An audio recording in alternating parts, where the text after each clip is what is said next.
Bismillahirrahmanirrahim. Thayyib. Bismillah. Alhamdulillah. Alhamdulillahilladzi waffaqana ala ta'atih wa arsyadana ila sabili rusdi. Segala puji hanya pantas, tidak bosan-bosannya, tidak henti-hentinya kita panjatkan kepada Allah Jalla Jalaluh. Karena sampai pagi menjelang siang hari ini Allah masih memberikan kita taufik, yang dengan taufik itu sehingga kita dimudahkan dalam rangka ketaatan kepadanya, dan Allah masih memberikan kita hidayah, yang dengan hidayah itu kita bisa merasakan nikmatnya iman, nikmatnya Islam, nikmatnya mengenal sunnah, yang itu semua merupakan nikmat terbesar yang bisa dirasakan, bisa dimiliki oleh seorang hamba yang beriman, yang tidak Allah berikan kepada semua manusia. Yang padahal dengan nikmat iman, dengan nikmat Islam, seburuk apapun manusia punya kesempatan untuk masuk surga. Tanpa nikmat iman, tanpa nikmat Islam, sebaik apapun manusia, walaupun 1 juta manusia memujinya, dia tidak akan mungkin bisa masuk surga Allah Subhanahu wa ta'ala.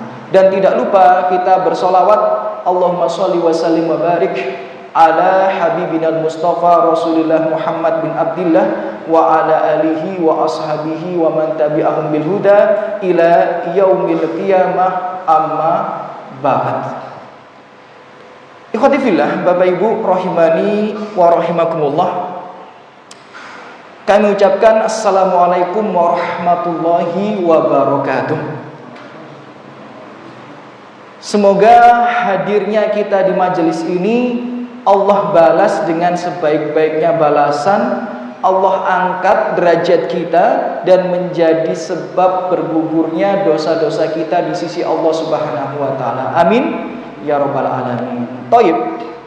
Insyaallah pada kurang lebih 1 jam ke depan kita akan belajar bersama mengkaji ayat-ayat Allah, hadis-hadis Rasulullah SAW, juga nasihat para ulama di bawah tema surga yang mereka dambakan, neraka yang mereka dapatkan. Jadi ini tema yang sangat urgent, karena ternyata hal yang sedemikian sudah jauh-jauh hari Allah sampaikan di dalam Al-Quran. Sudah jauh-jauh hari Rasulullah SAW ingatkan di dalam sunnah-sunnahnya, dan juga ditulis oleh para ulama. Maka jangan sampai kita termasuk menjadi orang yang sedemikian, yang mendambakan surga tapi kenyataannya mendapatkan neraka. Na'udzu billahi dzalik.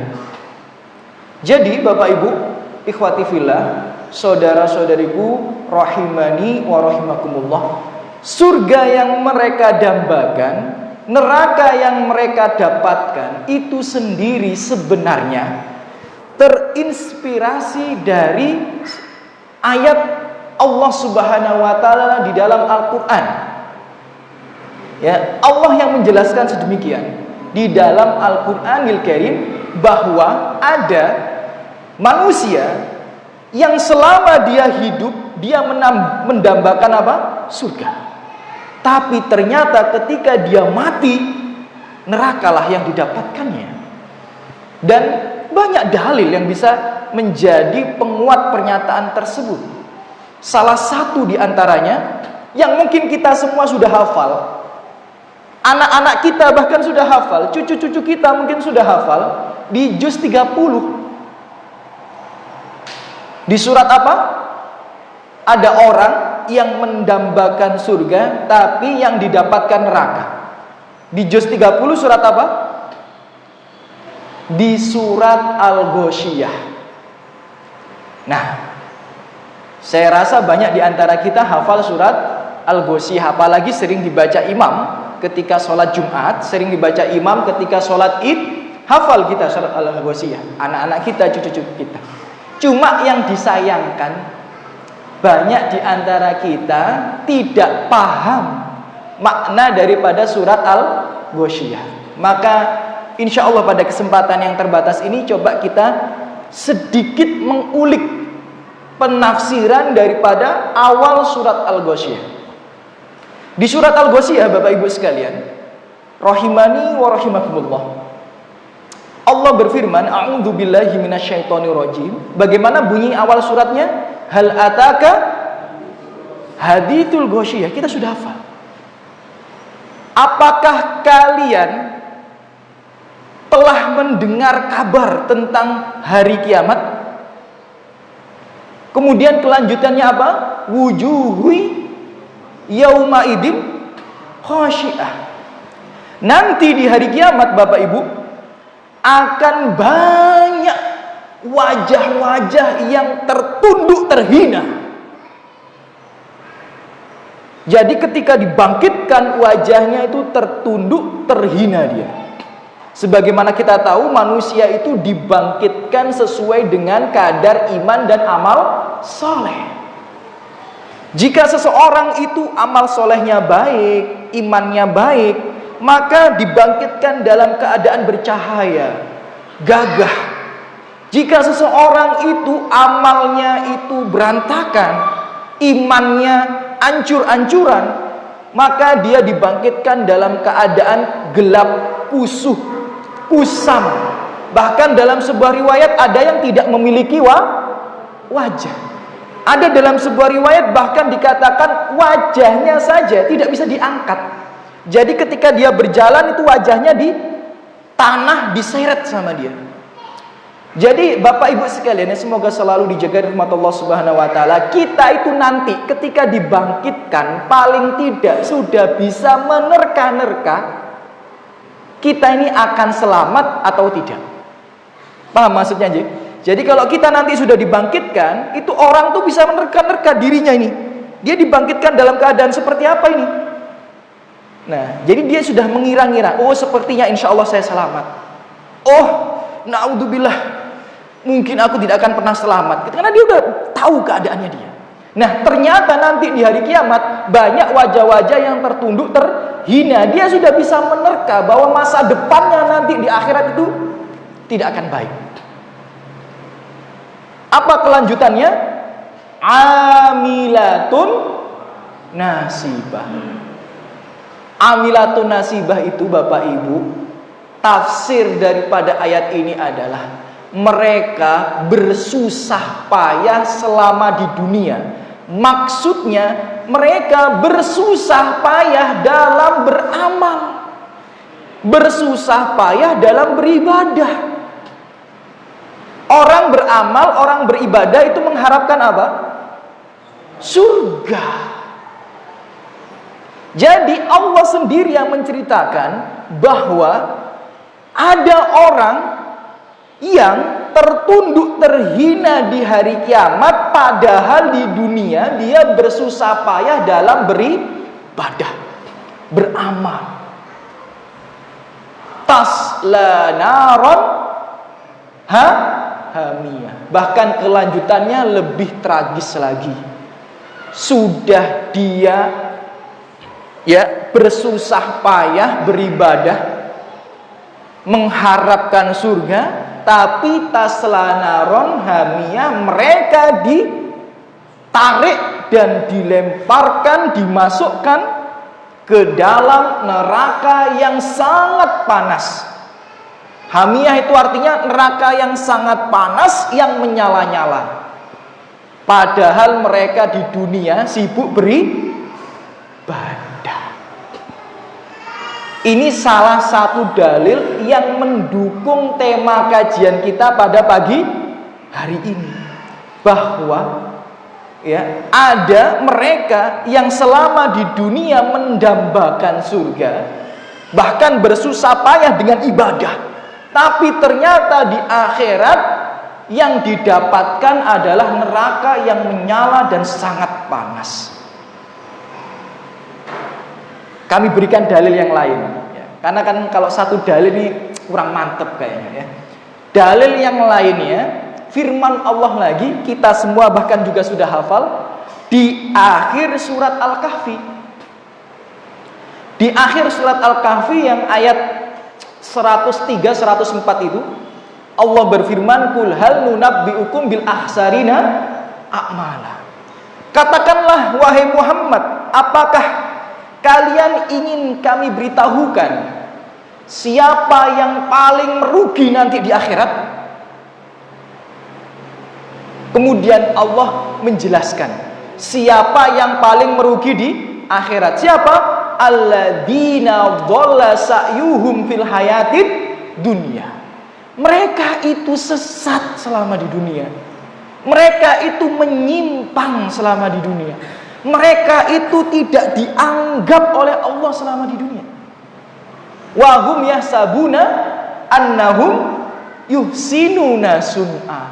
Tapi mereka merasa sedang berada di atas kebenaran, sedang berada di atas kebaikan. Jadi ada orang yang ketika hidup di dunia dia merasa dia ini sedang di atas kebaikan. Dia merasa nanti akan dibalas surga oleh Allah Subhanahu wa ta'ala. Padahal kenyataannya di akhirat tempatnya di mana? Di neraka. Maka benar kata Ibnu Mas'ud radhiyallahu anhu. Ibnu Mas'ud ini adalah ustadznya para sahabat. Jadi kalau bahasa kita ini ustadznya para sahabat. Para sahabat kalau bertanya tentang agama, rujukannya ya salah satunya ke Ibnu Mas'ud. Dan Ibnu Mas'ud ini adalah yang dijanjikan oleh Allah Subhanahu wa taala surga di antara para sahabat yang lain. Apa kata Ibnu Mas'ud? Wa kam min muridin lil khairi lan yusibah. Dan betapa banyak mereka yang mengharapkan kebaikan, yang ingin masuk surga Allah Subhanahu wa taala, lan yusibah, namun kenyataannya mereka tidak mendapatkannya. Tragis nggak ini kisahnya? Tragis. Makanya kita belajar ini bukan untuk menjadi orang yang dikisahkan seperti itu, bukan, tapi agar terhindar dari padanya. Ya, karena akan ada nanti orang yang bersusah payah beribadah, merasa dirinya pantas untuk masuk surga, memimpikan dia akan dibalas surga oleh Allah, tapi ternyata di akhirat zom, tempatnya di neraka. Naudzubillah min dzalik. Ya, itu 3 dalil yang melandasi tema kajian kita pada pagi hari ini. Saya kira cukup ya, 3 dalil itu ya. Karena kalau kita teruskan, waktu kita ini sangat terbatas. Intinya, judul kajian kita pada hari ini itu berdasarkan dalil. Bukan hanya pernyataan manusia, bukan hanya keinginan saya, oh ini keren nih, saya jadikan judul, bukan. Tapi memang itu berlandaskan dalil. Ada orang-orang yang mendambakan surga, tapi di akhirat mendapatkan neraka.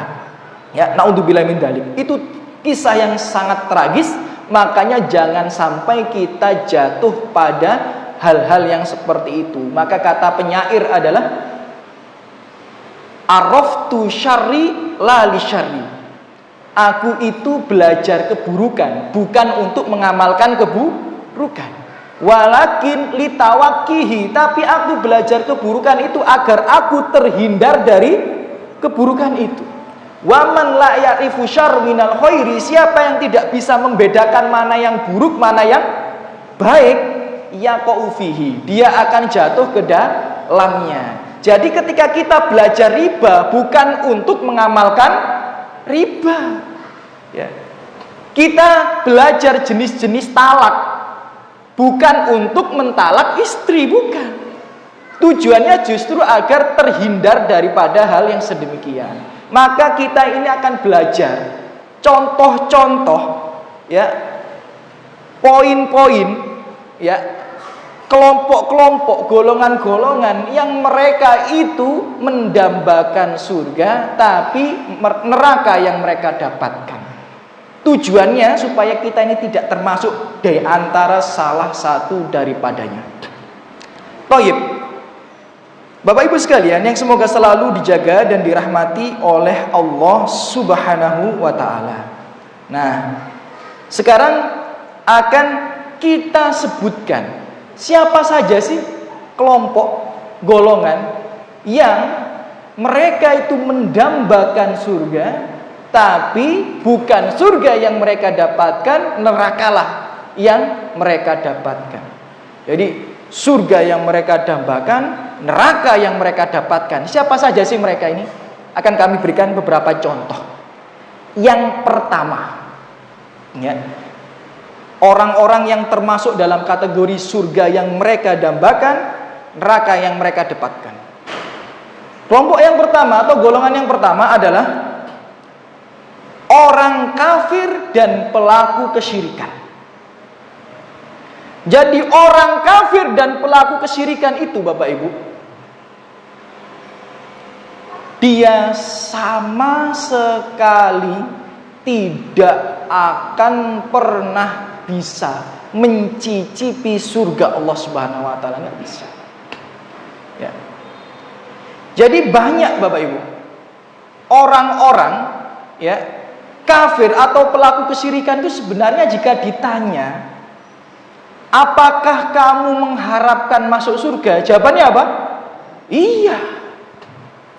Tapi gara-gara kekafiran dan kesyirikannya, sekali-kali dia tidak akan pernah bisa masuk surga. Allah berfirman, ya, di surat Al-Maidah itu, innahu may yusyrik billah, siapa saja yang jatuh ke dalam kesyirikan kepada Allah, mati dalam keadaan syirik, walaupun syiriknya 10 tahun yang lalu. Ya, paham ya maksudnya? Orang mati dalam keadaan syirik itu bukan berarti ketika dia berbuat syirik datang ke dukun misal mati, bukan itu. Bisa jadi maknanya yang lain. Dia berbuat kesyirikan itu 10 tahun yang lalu, ke dukunnya 10 tahun yang lalu, tapi belum tobat. Kemudian sekarang dia mati, ini juga termasuk orang yang mati dalam keadaan syirik. Jadi orang yang mati dalam keadaan syirik artinya adalah orang yang mati, ya, ketika melakukan syirik, atau orang yang mati belum bertobat daripada dosa syirik. Apa kata Allah? Faqad haramallahu alaihil jannah, maka selama-lamanya akan Allah haramkan baginya surga, haram. Wa ma'wahun nar, tempat kembalinya di mana? Neraka. Wa malid dzalimina min ansor, dan orang-orang yang berbuat zalim kesyirikan itu tidak memiliki penolong, walaupun anaknya nabi, walaupun bapaknya nabi, walaupun suaminya nabi, walaupun keponakannya nabi, maka tidak ada syafaat yang bisa menolong mereka keluar dari neraka. Karena apa? Kekufuran dan kesyirikan mereka. Jadi orang yang berbuat syirik, walaupun dia bangun masjid, gak akan bisa masuk surga. Orang yang berbuat syirik, walaupun dia haji, sholat 5 waktu, umroh, puasa Ramadan, tidak akan pernah bisa masuk surga. Ustadz, kan dia sudah beribadah. Ustadz, kan dia sudah bersusah payah. Maka daripada itu Allah sudah mengingatkan, ada orang bersusah payah dalam ibadah di dunia, tapi tempatnya di mana? Di neraka. Jadi nggak usah kaget, karena Allah Subhanahu wa ta'ala juga berfirman di surat Az-Zumar ayat 65. Allah berfirman, walaqad uhiya ilaika wa ilal ladina min qablik, dan telah kami tetapkan untukmu dan untuk umatmu wahai Muhammad, juga umat-umat sebelummu. Apa yang sudah menjadi sunnatullah ini, ketetapan Allah ini? Lain asyrokta, kalau kamu mati dalam keadaan syirik, layah batonna amaluk, maka akan kami hapuskan semua amalmu. Jadi orang sholat 5 waktu, ya, 10 tahun berbuat kesyirikan sehari mati, maka 10 tahun sholat 5 waktunya hilang. Hilang Bapak Ibu. Ya. Dalilnya mana? Hadis riwayat Bukhari. Hadis riwayat Bukhari itu cukup panjang. Ceritanya Rasulullah itu menjelaskan bahwa orang kaum kafir Quraisy itu haji. Jadi Abu Jahal, Abu Lahab, Abu Thalib haji. Padahal mohon maaf ya, tanpa bermaksud merendahkan, kita yang hadir di sini lebih banyak yang sudah haji apa belum? Belum. Jadi sebenarnya ini kalau urusan haji kita sudah keduluan sama siapa? Abu Jahal, keduluan sama Abu Thalib, keduluan sama Abu Lahab. Pertanyaannya, mereka di surga apa di neraka? Di neraka. Kenapa? Karena Rasul menjelaskan dalam hadis riwayat Bukhari, mereka mencampur adukkan haji itu dengan kesyirikan. Jadi haji itu ibadah yang ada dari zaman sebelum Rasulullah Shallallahu Alaihi Wasallam, dari zaman Nabi Ibrahim. Nenek moyang mereka, jadi mereka haji, mereka umroh, tapi haji umroh mereka sia-sia. Kenapa? Karena berbuat kesyirikan, berdoa kepada selain Allah, percaya dengan hal-hal yang khurafat dan lain sebagainya. Ya, jadi kesyirikan itulah ya yang bisa membuat orang itu bersusah payah beribadah di dunia mengharapkan surga, tapi faktanya, kenyataannya di neraka mereka mendapatkan di akhirat mereka mendapatkan neraka. Ya. Jadi itu yang pertama, ya, pelaku kekafiran atau kesyirikan. Ya, dan dalil yang lainnya di surat Al-Furqan ayat 23, Allah berfirman, wa qadimna ila ma amilu min amalin faja'alnahu haba'an mansura. Dan sesungguhnya usaha yang telah mereka kerjakan itu, ibadah-ibadah mereka itu, yang mereka persembahkan itu, kami jadikan bagaikan debu yang berterbangan. Maksudnya sia-sia, nggak dapat balasan. Jadi tolong benar-benar kita ini harus semaksimal mungkin menjauhi dosa syirik, apapun resikonya, apapun konsekuensinya. Jadi walaupun kita ditinggal oleh manusia, walaupun kita kehilangan harta, jika itu adalah prinsip ketauhidan kita, maka tempuh itu. Bahkan seandainya kita dicap sebagai anak durhaka, jika itu hubungannya dengan syirik, maka biarlah kita menjadi durhaka di mata dia. Ada nggak dalilnya? Ada dalilnya. Jenengan pernah dengar kisahnya Sa'ad bin Abi Waqqas? Ya, Sa'ad bin Abi Waqqas itu adalah laki-laki yang sangat cinta dengan ibunya, yang mungkin cinta kita kepada ibu kita dibandingkan cintanya Sa'ad bin Abi Waqqas dengan ibunya nggak ada apa-apanya. Mungkin kita ini sering kadang-kadang masih ngedumel, ya, ngomongnya kurang sopan. Sa'ad bin Abi Waqqas itu sangat lemah lembut dan berbakti kepada ibunya. Suatu ketika Sa'ad bin Abi Waqqas masuk Islam, ibunya mogok makan dan minum, nggak mau. Kemudian berazam, berikrar tidak mau makan dan minum sampai Sa'ad bin Abi Waqqas radhiyallahu anhu meninggalkan agamanya Muhammad. Terus gak mau makan dan minum sampai pingsan. Setelah pingsan, saudarinya Sa'ad bin Abi Waqqas lari, nemui Sa'ad bin Abi Waqqas, laporan ibu pingsan. Didatangilah ibunya oleh Sa'ad bin Abi Waqqas. Kemudian ibunya ngomong seperti yang tadi, ya, kalau kamu gak ninggalin agamanya Muhammad, aku gak akan makan, gak akan minum. Kemudian apa perkataannya Sa'ad bin Abi Waqqas? Ini termasuk asbabun nuzul surat Luqman, yang ya bunayya la tusyrik billah. Itu nanti ya di surat Luqman halaman yang kedua, jenengan baca asbabun nuzulnya, jenengan baca tafsirnya. Itu nanti ada kisahnya Sa'ad bin Abi Waqqas yang kalau saya setiap cerita ini bulu kuduk saya ini merinding. Masya Allah, ini merinding, sedang merinding. Ya, Sa'ad bin Abi Waqqas itu ketika melihat ibunya pingsan kemudian baru siuman, Ngomong seperti itu ibunya. Apa kata Sa'ad bin Abi Waqqas? Ta'lamina wallahi ya ammah, atau ya ummah, ya, ketahuilah demi Allah, wahai ibuku tercinta, lau kanat selaki mi'a nafsan, seandainya engkau punya 100 nyawa, kemudian 100 nyawa itu keluar satu persatu. Dalam artian apa? Engkau lapar, engkau haus, mati, hidup lagi, lapar, haus, mati, hidup lagi, lapar, haus, mati. Sampai berapa kali? 100 kali. Maka kata Sa'ad bin Waqqas, aku sekali-kali tidak akan meninggalkan agamaku dan agama Muhammad ini. Itulah yang dimaksud dengan berpegang teguh dengan ketauhidan, apapun konsekuensi dan resikonya. Apalagi cuma diomongin tetangga. Cuma diomongin tetangga aja kalau kita harus berbuat syirik gitu. Ya ngapain gitu ya? Cuma dipaido bahasa kita ya. Dipaido tonggone sudah berbuat syirik. Tidak ada bandingannya dengan melihat ibu sendiri sekarat. Tapi Sa'ad bin Abi Waqqas tidak goyah dengan keimanannya. Ya, maka apapun konsekuensi dan resikonya, jika itu harus kita tempuh untuk menjaga ketauhidan kita, maka tempuhlah. Dan ingatlah kisah siapa?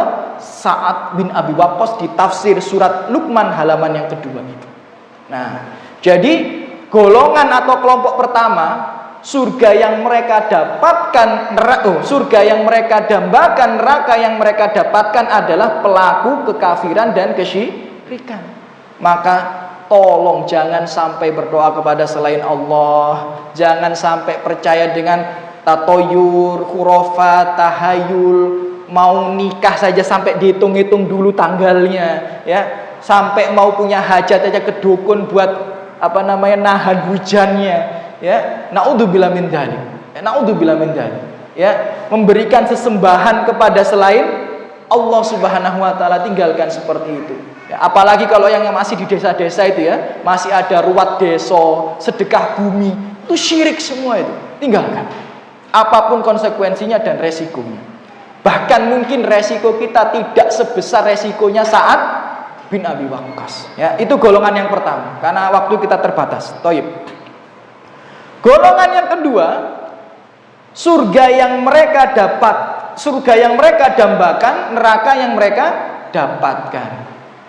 Golongan yang kedua adalah mereka yang jatuh pada riya. Ya. Jadi mereka yang jatuh pada apa? Riya. Bapak Ibu sekalian yang semoga selalu dijaga rahmat Allah Subhanahu wa taala.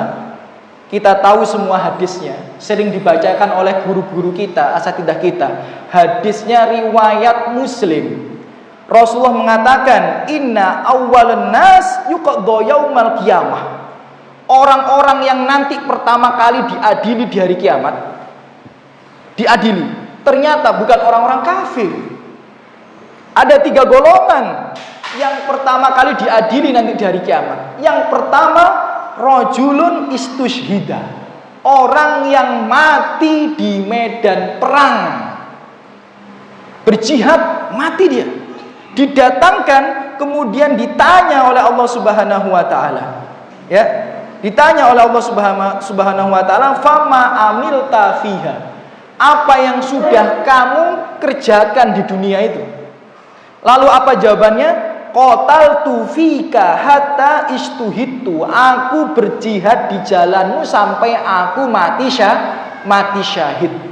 Lalu apa kata Allah? Kadzabta, ente dusta. Ente dusta. Walakinnaka qatalta li anna yuqal jari, tapi kamu dulu itu berperang di jalan Allah supaya kamu disebut pemberani, disebut kesatria. Maka dia diseret, kemudian dilemparkan di dalam neraka. Padahal jihad fisabilillah itu termasuk ibadah yang paling agung dalam syariat kita. Tapi sia-sia. Kenapa? Karena riya. Bukan karena Allah, tapi untuk dipuji manusia. Golongan yang kedua, ya, didatangkan, kemudian ditanya kepada dia, fama amilta fiha, apa yang sudah kamu kerjakan? Dia menjawab, ta'allamtul ilma wa alamtuhu wa qara'tu fikal Qur'an. Aku belajar ilmu agama dan aku mengajarkannya. Berarti dia ustadz. Karena dia sudah belajar dan dia mengajarkan, berarti ustadz. Tidak cukup dengan itu, dia mengatakan wa qara'tu fikal Qur'an. Qara'a zaman dulu maknanya itu bukan membaca, tapi maknanya itu menghafal. Jadi kalau ada bahasa hadis, qara'a itu artinya menghafal. Kenapa? Karena di zaman Rasulullah tidak ada mushaf Al-Quran. Jadi orang yang bisa membaca Al-Quran, dia hafal Al-Quran. Paham maksudnya ya? Nah, jadi dia itu ustadz hafal Quran lagi. Padahal banyak ustadz kita belum hafal Al-Quran. Lalu apa kata Allah? Kadzabta, ente dusta. Dusta ente. Apa kata Allah? Walakinnaka ta'alamtal ilma liyuqal alim. Kamu dulu tuh belajar ilmu agama, mengajarkannya supaya dapat gelar alim, ustadz, ya, kiai dan lain sebagainya.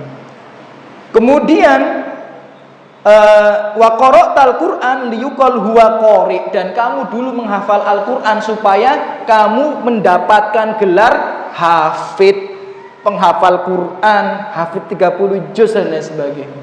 Dan ternyata dia diseret dan dilemparkan ke dalam neraka.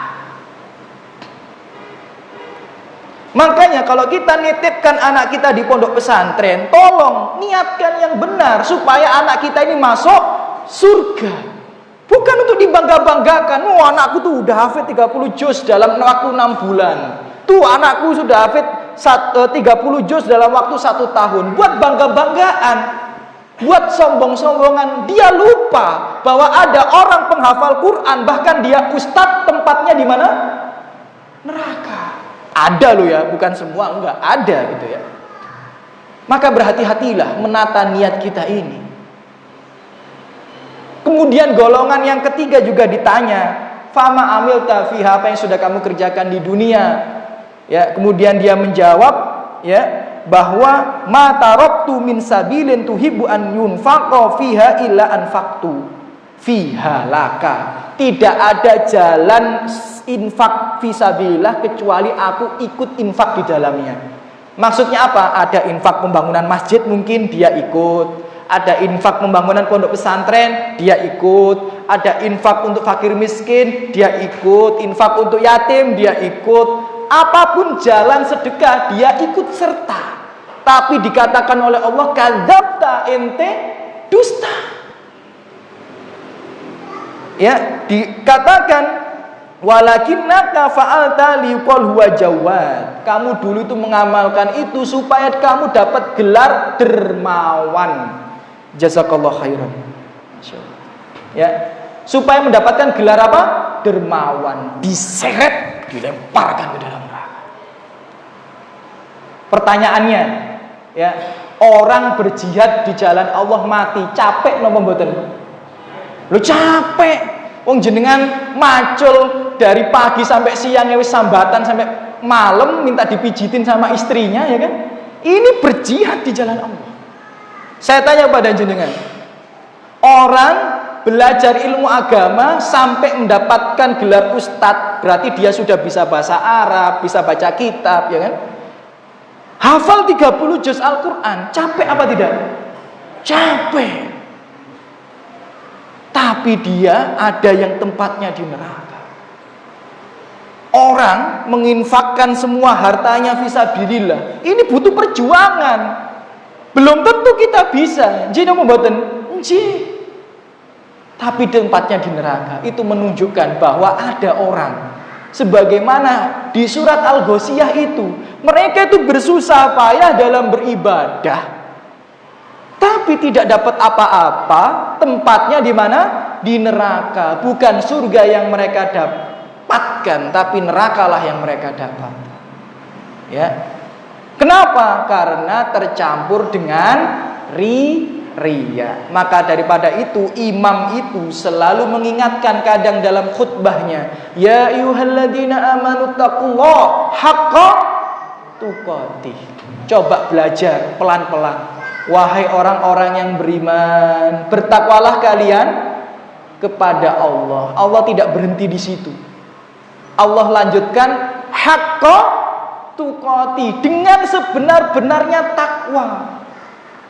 Maksudnya apa? Seolah-olah Allah itu ingin mengajarkan kepada kita, memberitahu kepada kita, Allah itu tidak butuh takwa yang palsu. Allah tidak butuh takwa yang dusta. Allah tidak butuh takwa yang kita tampakkan di hadapan manusia tapi kita buang percuma di hadapan Allah. Allah nggak butuh itu. Kalau di depan temannya dia rajin ibadah. Kalau udah sendiri di rumahnya leha-leha nggak karu-karuan ibadahnya. Allah nggak butuh takwa yang seperti itu. Maka daripada itu Allah ingatkan bahkan lewat lisan khotib hampir setiap Jumat. Ittaqullaha haqqa tuqati, bertakwalah kalian kepada Allah dengan sebenar-benarnya takwa. Jangan persembahkan takwa yang palsu kepada Allah, nggak akan bermanfaat. Maka jangan sampai ibadah kita tercampur dengan riya. Itu golongan yang nomor berapa? Nomor 2. Ya. Sudah panas belum ini? Ya. Ini lebih panas lagi bentar lagi ya. Siap-siap ya jenengan. Ya. Kemudian yang nomor 3. Ya. Yang nomor 3 adalah pelaku bid'ah. Ya. Pelaku apa? Pelaku bid'ah. Jadi pelaku bid'ah ini termasuk golongan mereka yang surga yang mereka dambakan, neraka yang mereka dapatkan, itu pelaku bid'ah itu. Ya. Dalilnya mana Bapak Ibu sekalian yang semoga selalu dijaga dan dirahmati oleh Allah Subhanahu wa taala. Ya. Ada hadis Bapak Ibu sekalian yang semoga selalu dijaga rahmat Allah Subhanahu wa taala. Ada hadis. Hadisnya itu riwayat Bukhari dan Muslim. Hadisnya riwayat Bukhari dan Muslim. Bagaimana hadisnya? Ada 3 orang laki-laki mendatangi rumah Nabi Muhammad sallallahu alaihi wasallam. Qadarullah, Nabi tidak ada di rumah. Yang ada istrinya. Kemudian 3 orang laki-laki ini bertanya kepada istrinya perihal keseharian Nabi itu seperti apa. Seperti apa sih keseharian Nabi itu? Diceritakan sama istrinya. Nah, itu menunjukkan ternyata laki-laki dan perempuan yang bukan mahram masih boleh komunikasi. Paham maksudnya ya? Selama apa? Di tempat umum, tidak dengan suara yang mendayu-dayu. Karena suara yang mendayu-dayu ada larangannya di surat Al-Ahzab. Jadi boleh kalau kita ketemu, mohon maaf ya, ada perempuan kemudian kita tanya sesuatu, ya boleh dijawab, gak ada masalah. Karena istrinya Nabi saja yang dijamin surga masih menjawab pertanyaan 3 orang laki-laki itu. Kita lanjutkan. Setelah diceritakan keseharian Nabi sehari-hari itu seperti ini, mereka merasa kok biasa-biasa aja gitu. Kemudian salah seorang di antara mereka mengatakan, ya, aina nahnu minan Nabi sallallahu alaihi wasallam. Kita ini kalau dibandingkan dengan Nabi nggak ada apa-apanya. Wa qad ghufira lahu ma taqaddama min dambi wa ma ta'akhkhar. Nabi itu dosanya yang akan datang dan yang telah lalu pasti diampuni, dapat jaminan. Lah kita dapat jaminan apa tidak? Tidak. Makanya mereka pengen menambah ibadahnya.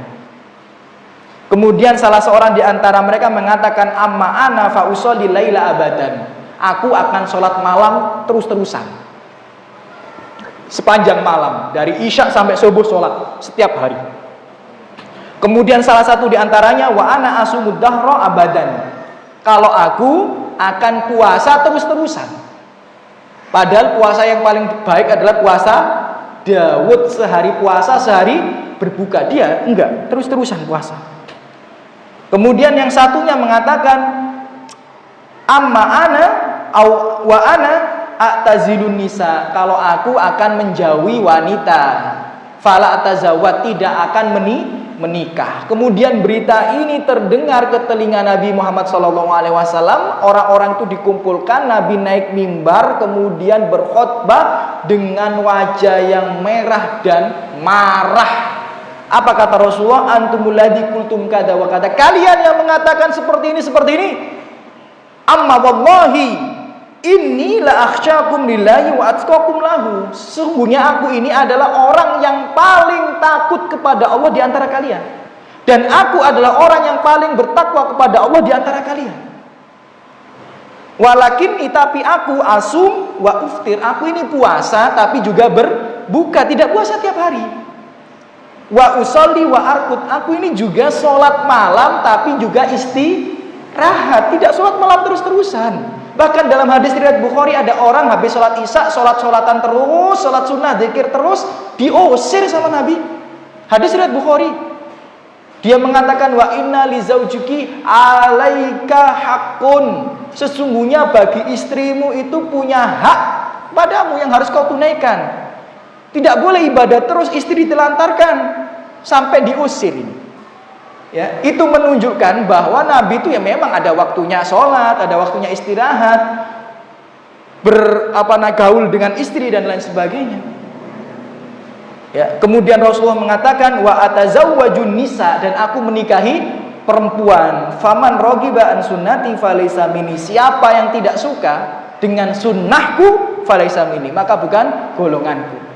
Itu menunjukkan orang yang mengada-adakan ibadah yang tidak ada tuntunannya membuat Allah dan Rasulullah marah, murka.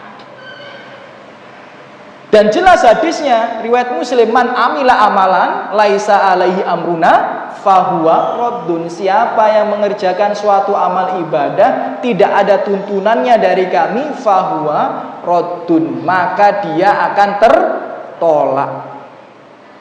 Ya. Jadi Bapak Ibu sekalian, semoga selalu dijaga rahmat Allah Subhanahu wa taala. Bukan hanya tertolak, bahkan di hadis yang lain bahwa setiap suatu yang baru dalam agama itu adalah bid'ah. Ya. Wa syarrul umuri muhdatsatuha. Perkara yang paling buruk itu diantaranya adalah perkara yang baru dalam urusan agama. Wa kullu muhdatsatin bid'ah. Perkara yang baru dalam urusan agama dinamakan bid'ah. Wa kullu bid'atin dolalah. Setiap bid'ah itu sesat. Wa kullu dolalatin finnar. Dan setiap yang sesat itu bisa mengancam pelakunya ke dalam neraka. Jadi kelompok yang nomor berapa ini? Nomor 3. Surga yang mereka dambakan, neraka yang mereka dapatkan itu adalah pelaku bid'ah.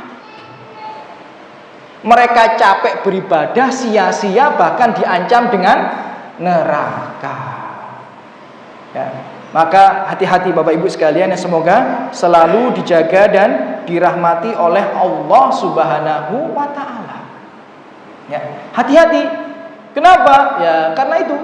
Ya, kita ini harus memastikan amal yang kita kerjakan itu ada tuntunannya.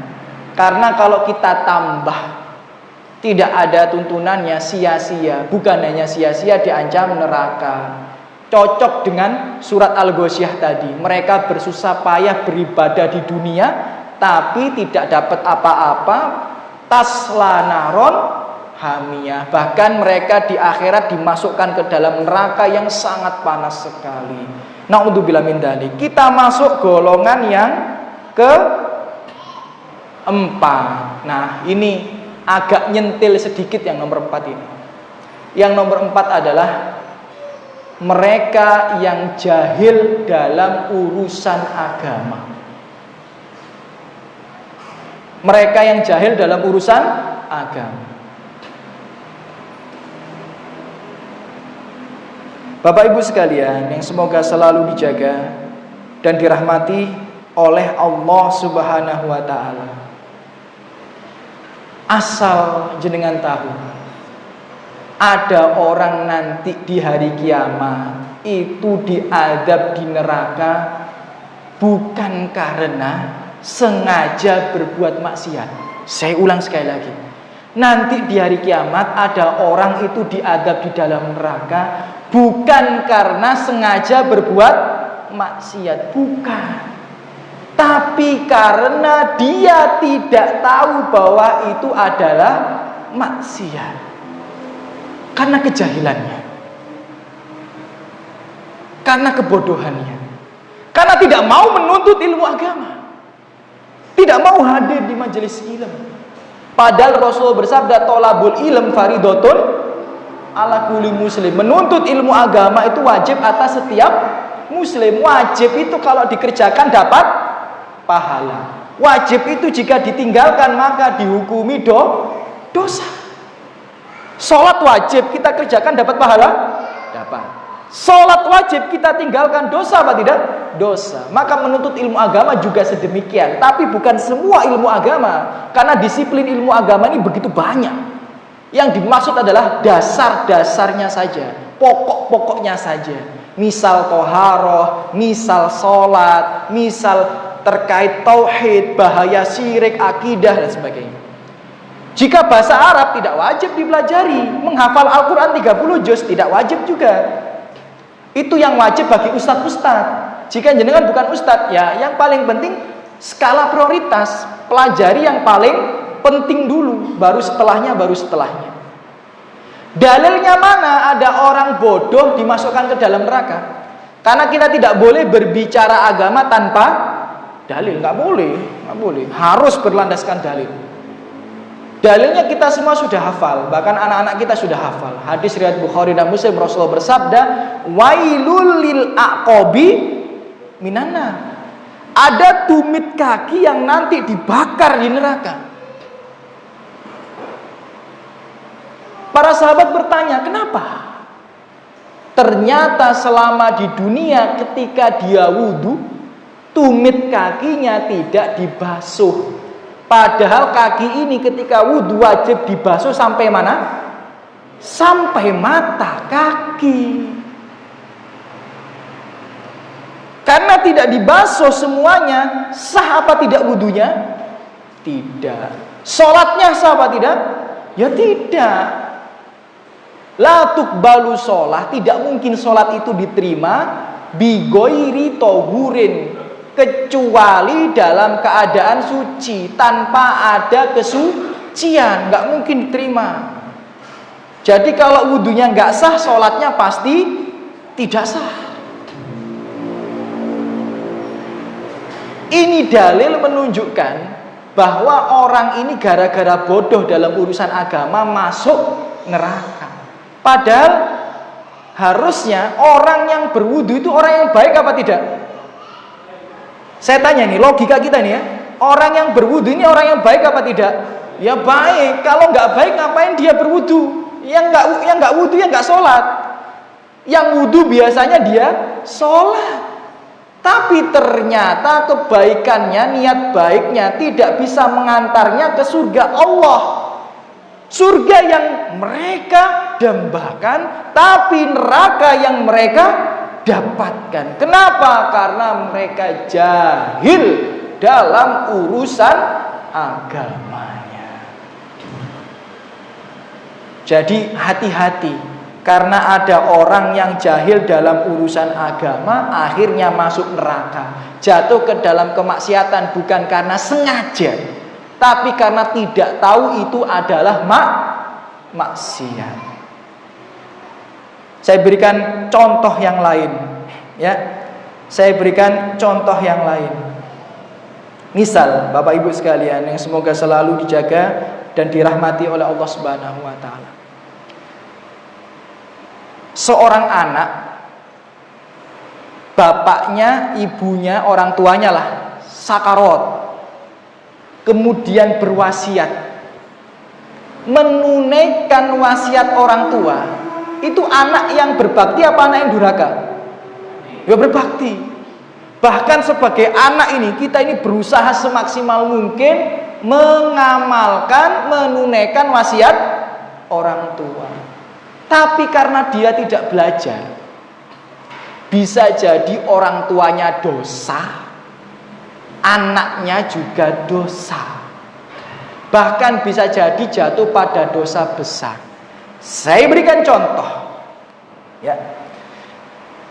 Sering nggak orang tua bilang seperti ini, nak, nanti kalau aku mati, rumah ini buat ibumu. Nanti aku kalau mati, rumah yang sana buat kamu. Nanti kalau aku mati, ruko dan tanah yang sana buat adikmu biar buat usaha. Sering nggak orang tua berpesan seperti itu? Sering. Dan kebanyakan anak berusaha untuk naikkan sebagai bentuk baktinya kepada orang tua. Apa yang terjadi? Orang tuanya dosa, anaknya tambah dosa. Kenapa? Karena Rasulullah bersabda dalam hadis sahih riwayat Ahmad, riwayat Abu Dawud, riwayat Nasai, innallaha qad a'ta kulladzi haqqin haqqah. Sesungguhnya Allah itu telah menetapkan sebuah ketetapan yang nggak boleh diubah. Setiap orang itu punya jatahnya masing-masing. Kemudian Allah mengatakan wala wasiyata liwaris. Tidak boleh ahli waris itu mendapatkan wasiat. Saya ulang sekali lagi, tidak boleh ahli waris itu mendapatkan wasiat. Anak ahli waris apa bukan? Istri ahli waris apa bukan? Jika wasiatnya seperti itu, kalau aku mati rumahku ini buat ibumu, kalau aku mati rumah itu buat kamu, kalau aku mati tanah dan ruko ini buat adikmu, itu wasiat sesat. Batal, tidak boleh ditunaikan. Jika ditunaikan orang tuanya dosa, anak-anaknya tambah dosa. Karena wasiat kepada ahli waris itu batal, tidak sah. Yang ada untuk ahli waris itu adalah warisan. Jadi seandainya ada bapak ngomong ke anaknya, nak, kalau aku mati rumah ini buat ibumu, rumah itu buat kamu, ruko dan tanah ini buat adikmu, mati beneran. Yang dilakukan adalah semuanya dihitung waris, bukan ditunaikan wasiatnya. Pertanyaannya, yang sering terjadi ditunaikan wasiatnya apa dihitung waris? Ditunaikan wasiat. Padahal itu dosa yang murokab. Murokab itu apa? Kuadrat, berkali-kali lipat. Sudah wasiatnya sesat, berdosa, membagi waris tidak dengan aturan syariat, kemudian bisa jadi mengkonsumsi harta orang lain. Nggak boleh. Ya. Tapi masyarakat kita tidak paham yang seperti ini. Mereka jatuh ke dalam kemaksiatan bukan karena sengaja bermaksiat, karena tidak tahu bahwa itu adalah maksiat. Dosa itu apa? Dosa. Bahkan bisa masuk dalam kategori pelaku dosa besar. Jangan baca nanti di surat An-Nisa halaman yang ketiga. Apa ancaman bagi orang yang tidak bagi waris sesuai syariat? Wa may ya'sillaha wa rasulah wa yata'adda hududah. Siapa yang tidak mengikuti aturan Allah dan Rasulnya, bermaksiat kepada Allah dan Rasulnya dalam aturan waris itu, membangkang dengan ketetapan Allah, hukum-hukumnya, yudkhilhu naron khalidan fiha. Dia akan dimasukkan ke dalam neraka dan bisa kekal. Padahal banyak nggak yang seperti ini? Banyak. Ya semoga Allah mengampuni dosa-dosa. Tapi jika kita berbicara secara dalil, itu diancam dengan neraka. Beneran itu diancam dengan neraka. Tapi tergantung Allah, apakah Allah mengampuninya atau tidak. Tapi itu termasuk pelaku dosa besar. Contoh yang lainnya, saya beberapa kali mengisi kajian tentang seminar darah wanita. Itu penting Bapak Ibu. Ya, penjelasan tentang darah wanita itu sangat penting. Ternyata banyak ummahat akhwat itu tidak memahami hukum-hukum terkait darah wanita dengan menyeluruh. Contoh yang sering bermasalah itu adalah Bapak Ibu sekalian, semoga selalu dijaga rahmat Allah Subhanahu wa taala. Mereka tidak tahu batasan-batasan suci. Padahal jelas hadisnya bahwa batasan suci wanita yang haid, jika dia ada siklus haid itu, batasan sucinya adalah ketika dia mendapati, mohon maaf, organ intim kewanitaannya kering atau sudah keluar al-qasasul baido, yakni keputihan. Jadi kalau organ intim kewanitaannya kering, sudah keluar keputihan, maka dia wajib mandi junub, wajib sholat 5 waktu, dan wajib puasa Ramadan jika di bulan Ramadan. Walaupun setelah keluar keputihan dia mendapati ada flek kekuningan, flek kecoklatan, itu tidak dianggap. Hadis riwayat Abu Dawud. Kunna lana uddu al-qudrah wa sufrah, ya, fi ahdi Rasulillahi ba'da tuhurin syai'an. Dulu kami itu tidak pernah menganggap kekuningan flek, kecoklatan flek di zaman Rasulullah itu, ya, sesuatu. Yang penting kalau sudah suci, maka flek kuning, flek coklat itu tidak dianggap. Dihukumi sudah dalam kondisi suci, wajib mandi, wajib sholat. Tapi banyak terjadi ketika kami membuat seminar tentang darah wanita, dan ini bisa jadi istri jenengan, bisa jadi anak-anak putri jenengan. Ternyata mereka itu punya siklus setelah keputihan, ada flek coklat, ada flek kuning, dan mereka anggap haid, tidak sholat. Dan itu beberapa kali kami temui dari pertanyaan-pertanyaan yang datang pada kami. Suatu ketika ada wanita umurnya 30 sekian tahun. Dia bertanya, Ustadz, umur saya 30 sekian tahun. Dari awal saya haid, Ustadz, dari awal saya haid, balik. Selalu setelah keputihan itu 2 hari flek. Dari awal saya balik, saya anggap itu haid. Padahal mungkin dia awal balik umurnya 12 tahun. Sekarang mungkin umurnya 32 tahun. Berarti selama 20 tahun dia anggap itu haid. Padahal dia sudah dalam kondisi suci. Berarti kalau 2 hari dia anggap haid, 10 sholat kurang lebih dia tinggalkan. Jenama mboten? Itu dalam 1 bulan.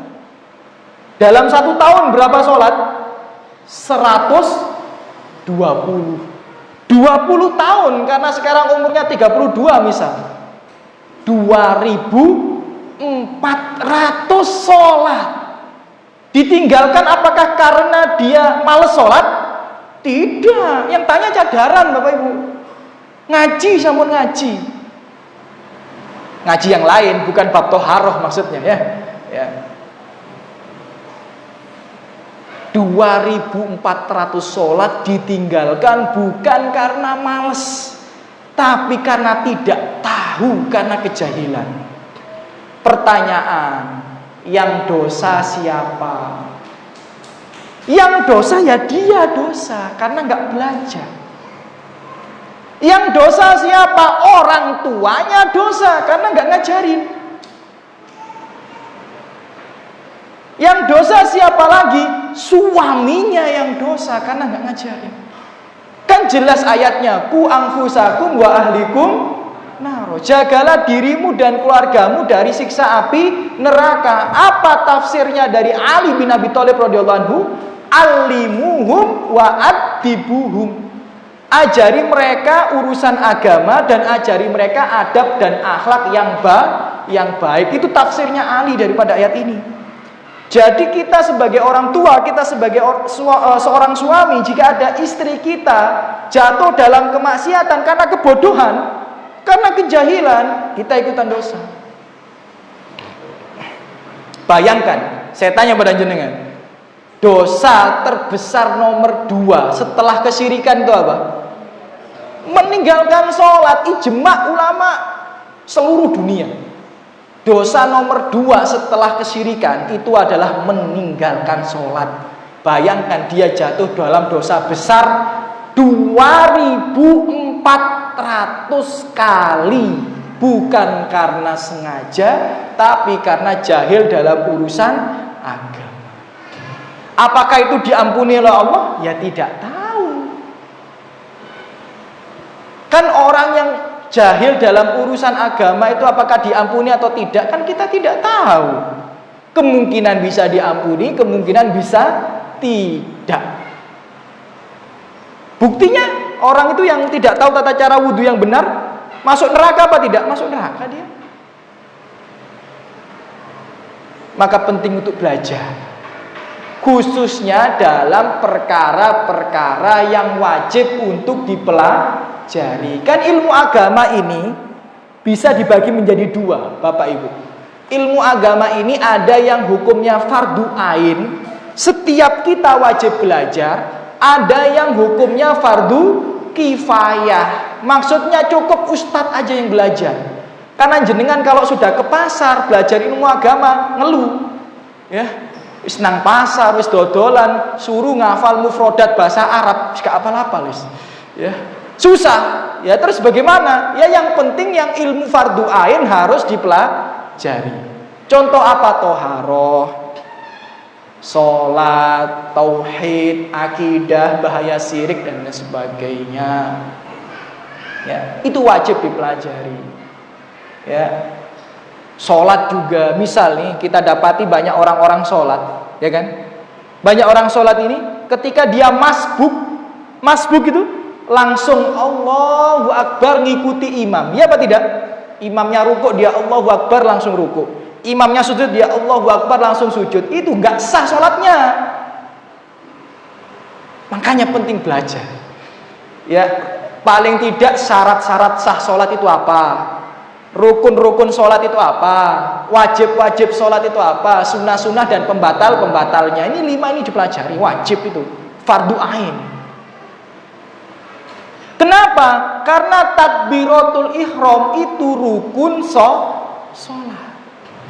Jadi kalau kita masbuk, caranya itu takbiratul ihram dulu, Allahu Akbar.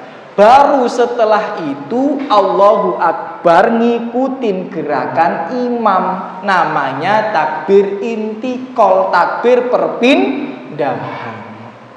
Tapi banyak anak-anak kita, bahkan mungkin yang sudah dewasa-dewasa, masbuk langsung Allahu Akbar sujud. Jenau badan, itu bisa nggak sah sholatnya, ya, nggak sah sholatnya. Makanya ada orang jatuh ke dalam kemaksiatan karena kejahilan. Bahkan kalau lebih ekstrim lagi dengan siap nomboten. Ya, ini Ustadz baru pertama ngisi kok langsung ekstrim ya. Kadang kalau nggak disampaikan di sini kapan lagi kan gitu ya? Kapan lagi? Asal jenengan tahu ya, menurut mayoritas ulama, kalau yang menjadi wali nikah kita dulu itu adalah orang yang tidak sholat, tidak sah nikah kita. Itu menurut mayoritas ulama, bukan menurut Armedi. Siapa Armedi? Bukan siapa-siapa. Jadi kalau umahat, bapak jenengan dulu tidak sholat, kemudian jadi wali nikah, saya nikahkan putriku Fulanah binti Fulan, itu tidak sah menurut mayoritas ulama.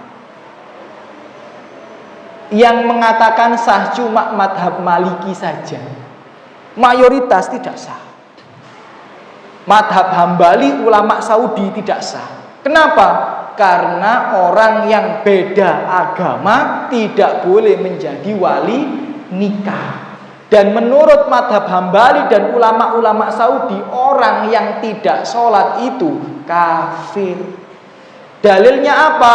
Hadis riwayat Bukhari atau Muslim, Rasulullah bersabda, bainar rajul wa bainal syirki wal kufri tarkus sholat. Batas antara keislaman seseorang itu dengan kesyirikan, dengan kekufuran adalah meninggalkan sholat. Dalam hadis yang lainnya Rasulullah bersabda, man tarokaha faqad kafar. Siapa yang meninggalkannya telah jatuh ke dalam kekufuran. Maka menurut madhab Hambali dan ulama-ulama Saudi yang notabene mereka madhabnya Hambali, orang yang meninggalkan sholat itu kafir, dan orang kafir tidak boleh jadi wali nikah, tidak sah nikahnya. Oke, ya pelan-pelan ya. Oke, kita geser madhab. Madhab Syafi'i. Ya, madhab Syafi'i. Ya, yang banyak di antara kita ini ngaku-ngaku madhab Syafi'i. Dalam madhab Syafi'i, orang yang meninggalkan sholat tidak dihukumi kafir selama dia meyakini sholat itu wajib. Seorang laki-laki ditanya, kamu sholat kok sehari 4 kali, sholat kok sehari 3 kali, apa kamu mengingkari kewajiban sholat? Apa jawab dia? Tidak, sholat itu wajib, tapi aku males. Maka menurut madhab Syafi'i dia tidak kafir, tapi dihukumi fasik. Dan menurut madhab Syafi'i, syarat wali nikah tidak boleh fasik. Podo ae. Ya, dalilnya mana? Hadis riwayat Abu Dawud, la nikaha illa biwaliyin wala syahidai adlin. Tidak sah nikah kecuali dengan wali dan 2 saksi yang adil, berarti tidak fasik. Jadi baik ulama yang mengatakan orang yang meninggalkan sholat kafir atau yang mengatakan orang yang meninggalkan sholat tidak kafir, sama-sama tidak sah menjadi wali nikah. Nggak sah. Makanya pentingnya al-ilmu qoblal qouli wal amal. Berilmu dulu sebelum berucap dan beramal. Cuma faktanya kadang-kadang kebanyakan kita sudah banyak berucap, sudah banyak beramal, nggak ada ilmunya gitu. Maaf ya kalau udah jengkel titik ini. Ya, memang seperti itu. Ini kalau saya sampaikan contohnya sampai Isya nggak mari. Padahal ini sudah 3 sesi saya ini. Ya, jadi habis subuh tadi, kemudian jam 7 tadi, kemudian sekarang. Saya boleh break minum dulu ya. Ini udah sesi ketiga ini. Ya, bismillah.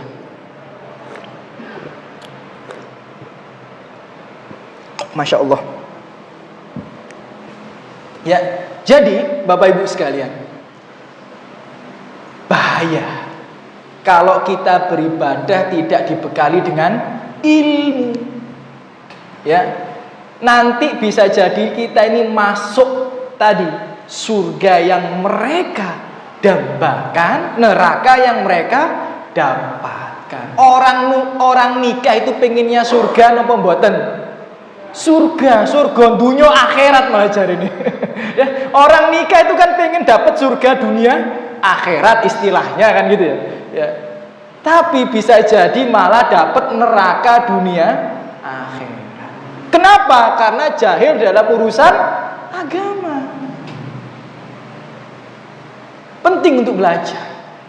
Banyak di antara kita kalau safar, pergi umroh atau safar ke Jakarta naik kereta, naik pesawat, mau sholat tayamum aja. Jeneng mboten? Ya nggak sah sholatnya. Jenengan baca kitab-kitab fikih apapun madhabnya, semua ulama itu mensyaratkan tayamum itu ketika kita tempelkan tangan kita, itu harus ada debu yang terlihat dengan mata telanjang. Paham maksudnya? Tangan saya tempelkan meja ini, ada debunya apa tidak ini? Nggak bisa nih buat tayamum. Saya tempelkan ke tiang ini, nggak akan ada debunya, nggak bisa buat tayamum, kecuali jenengan tempelkan ke tembok yang luar di masjid. Paham maksudnya ya? Kena angin, ya itu kita gini kan, ada debunya apa tidak? Ada. Itu antum baca semua kitab fikih, syaratnya gitu, harus terlihat debu dengan mata telanjang. Kira-kira jenengan di atas pesawat itu, di dalam pesawat itu, di dalam kereta, jenengan gepuk gitu ya, jenengan pukul itu ya kaca kursi, ada debu apa tidak? Nggak ada. Kecuali jenengan naik kereta zaman nenek moyang jenengan dulu itu yang digepuk jeblok langsung debunya ya nang wajah semua itu ya. Zaman sekarang nggak ada. Dilaporkan pensiun itu nanti ya, pesawat sama keretanya nggak ada. Jadi tidak boleh. Itu baru satu. Belum lagi nanti dalil yang lainnya. Allah mengatakan fa illam tajidu ma'an fatayam mamu soidan toyiban. Artinya apa? Jika kalian tidak mendapati air, baru engkau boleh bertayamum dengan debu.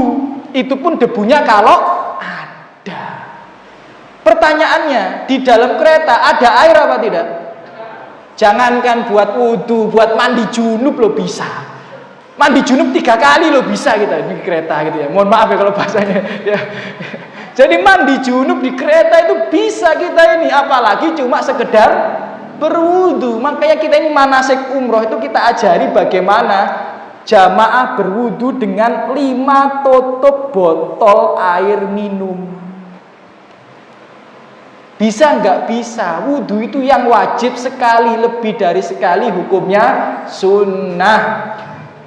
1 botol air minum ini buat wajah, 1 botol air minum buat tangan. Bukan 1 botol ya, 1 tutup botol air minum ini buat tangan kiri lagi, sudah 3 botol. 3 tutup botol ya, 2 tutup botolnya lagi buat kaki kanan, kaki kiri. Lah kepalanya pakai apa? Cuma ditetesin aja. Kan mengusap itu tidak perlu pakai air yang menggenang, cukup tetesan air saja kita gosok sudah bisa buat mengusap. Jadi kita ini bisa wudu dengan 5 tutup botol air mineral. Tapi banyak orang di dalam kereta tayamum, di dalam bis tayamum, di dalam pesawat tayamum. Ini pakai kitabnya siapa? Pakai kitabnya siapa? Bahkan Syekh Muhammad bin Shalih Al-Utsaimin menjelaskan, jika tidak memungkinkan untuk wudu dan tidak ditemui debu karena di dalam pesawat, maka sholat tanpa wudu. Ini fatwanya Syekh Muhammad bin Shalih Al-Utsaimin, bukan Armedi. Cuma mengutip saya ini. Misal di dalam kereta nggak ada air nih, ya, misal di dalam pesawat sudah habis airnya. Kan tidak mungkin kita bisa wudu dengan tanpa air. Padahal sebenarnya masih bisa ya, ada air mineral dan sebagainya gitu ya. Oke lah, anggap saja tidak ada air. Anggap tidak ada air. Itu pun tidak boleh tayamum, kata Syekh Muhammad bin Shalih Al-Utsaimin. Kenapa? Karena tidak ada debu. Kecuali jenengan gowo tanah dibungkus. Ya, gitu ya. Nah, itu bisa ya buat tayamum loh. Ada nggak yang seperti itu? Ada ternyata. Nah, saya itu baru tahu.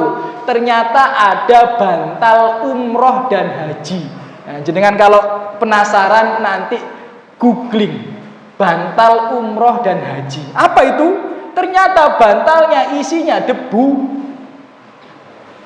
Loh, saya baru tahu juga.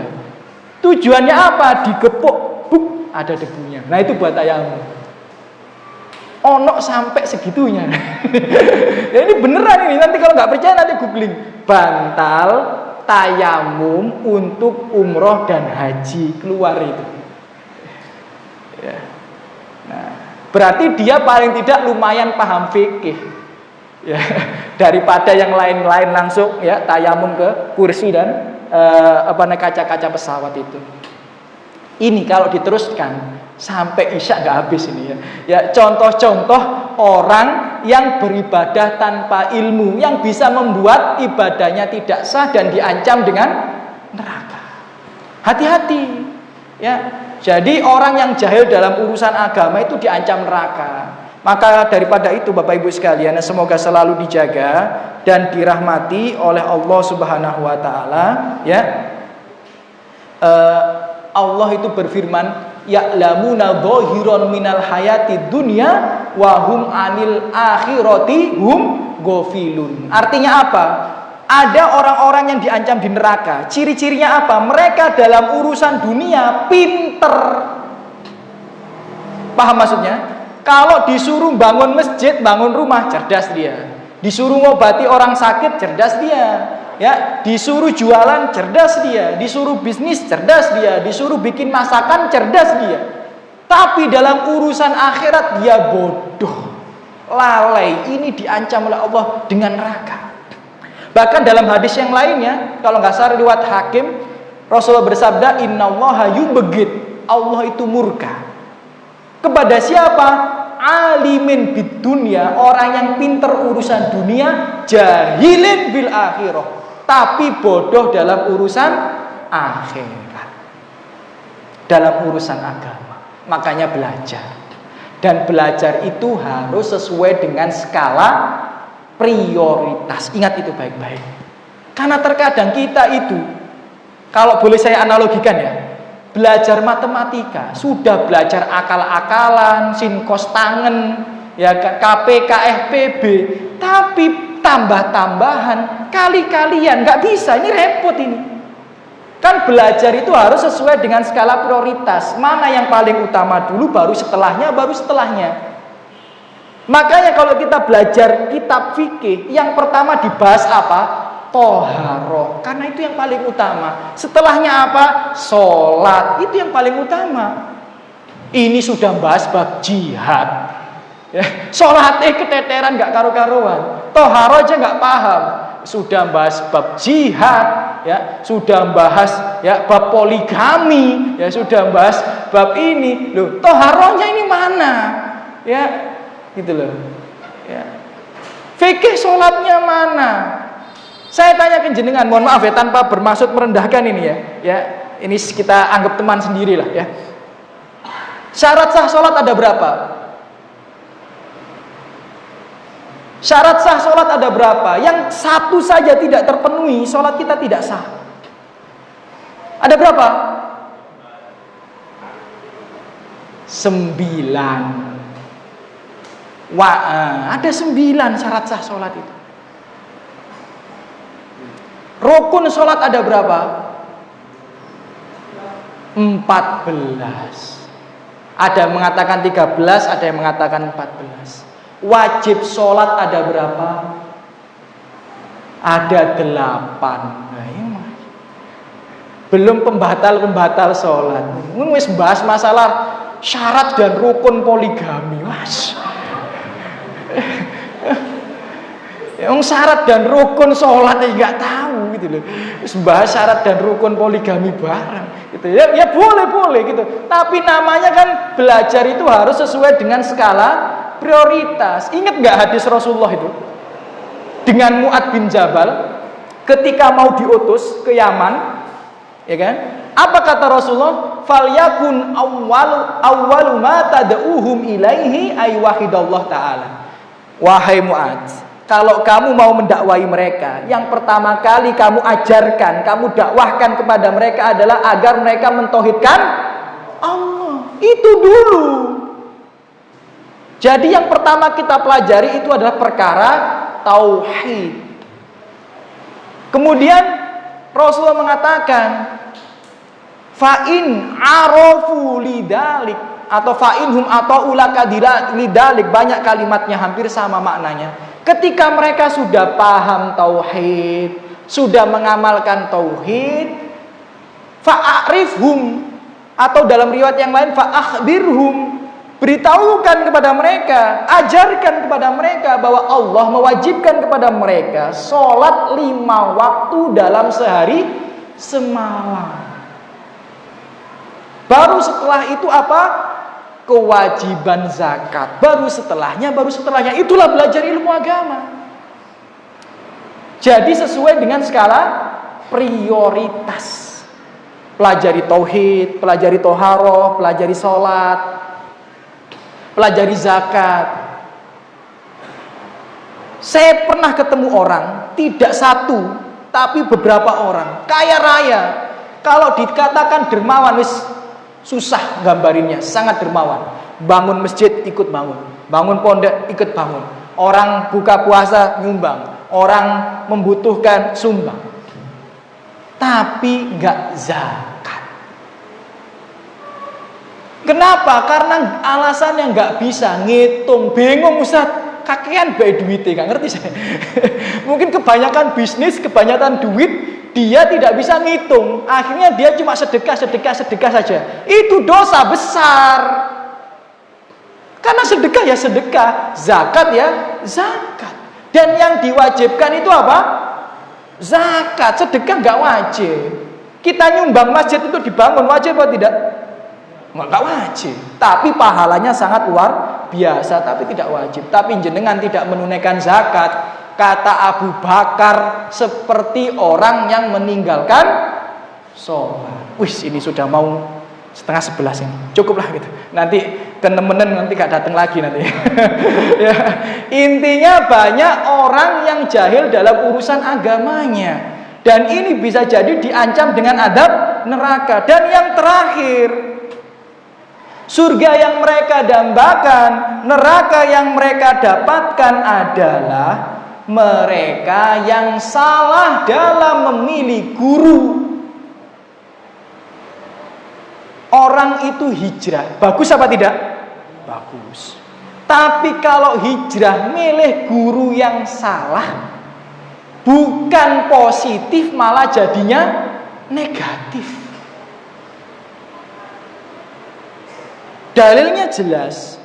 Firman Allah di surat Al-A'raf ayat 38 dan 39. Allah berfirman, qalat ukhrahum liulahum Rabbana haula'i adalluna fa'atihim adaban di'fan minan nar.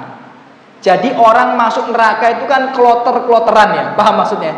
Kloter-kloteran ya. Enggak masuk bareng semua, enggak. Ada kloter 1, kloter 2, kloter 3 gitu. Kemudian ada orang masuk neraka, tiba-tiba mendapati ustadznya yang sesat di neraka. Gurunya yang sesat itu di neraka. Kemudian dia berkata yang diabadikan oleh Allah, Rabbana, wahai Rabb kami, haulai adalluna, mereka itu, guru-guru kami itu telah menyesatkan kami. Pengennya kami masuk surga, malah ternyata masuk neraka. Maka berikanlah mereka adab yang berkali lipat. Maka Allah jawab, kalian sama-sama dapat adab yang berkali lipat. Kemudian gurunya tadi, ustadznya tadi disalahkan, nggak mau dia. Disalahkan, nggak mau dia.